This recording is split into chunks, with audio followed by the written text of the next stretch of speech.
There's a part of me that would like nothing more than to just sit here all day and ogle at the Keeway K300R. That's not to say that it's exceptionally good looking, or is it? I'll leave that up to you. But the fact of the matter is that it's much more than that. It's not meant to just simply be ogled at, and it has a fair amount going for it, except for two main things.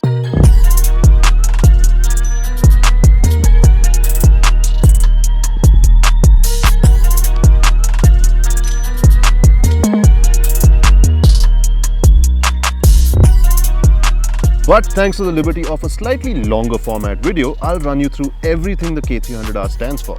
For a start, it's the sibling of the K300N, both sports bikes in the sub 300cc segment, with the difference being that the N is a naked, whilst the one you see on your screen is the faired variant.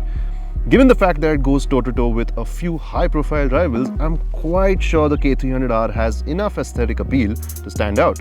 Like I said earlier, whether you think it's good looking or not is subjective, but it definitely won't blend in. Time for a few vitals. There's a 292cc single-cylinder engine doing work over here. That's 28 horsepower and 25 Nm. As for the gearbox, it's a 6-speed unit with a slipper clutch. On top of that, curb weight is at 165 kilos. And this bit here, the fuel tank, is a rather tiny 12 liters. Now, once you fire up the K300R, and if you're at all familiar with other 300cc singles in this segment, it sounds somewhat familiar.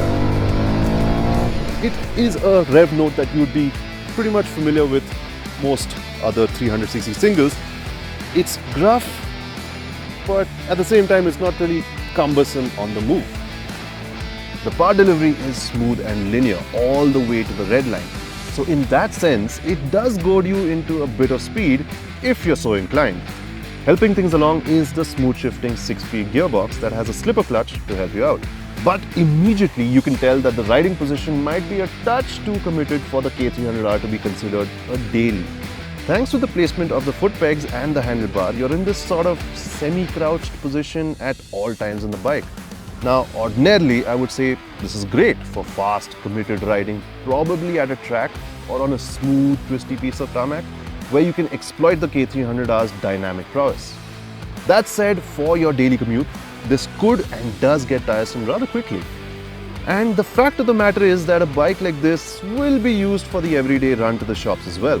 Now this very neatly brings me to my first big gripe about the K300R, the ground clearance.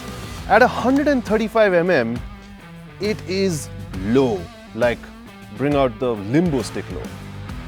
Now, were you to even think about riding a pillion and crossing a speed breaker, well, in that case, I would tell the pillion to get off and cross the speed breaker. It's that bad.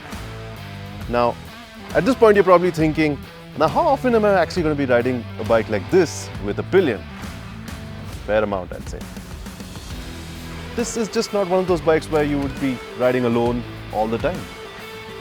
And since we've gotten into it, here's the second bit of iffy news. As good as the K300R is dynamically, and it is good around the bends in terms of the power delivery, the eagerness of the engine, all of that, it is also a shocker in terms of the stopping power.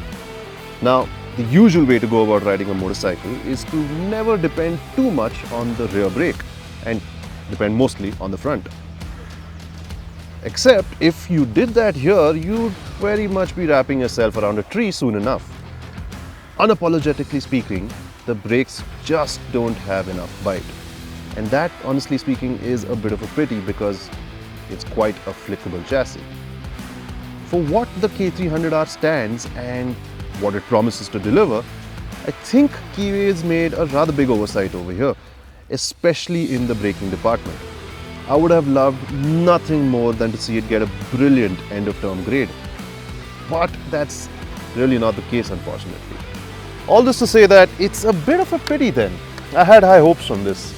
But the fact of the matter is that you cannot overlook certain factors. Anyway, that's that. This is the Keeway K300R. I'm Ronak, you're watching Forbes India Momentum, and yeah, see you on the next one.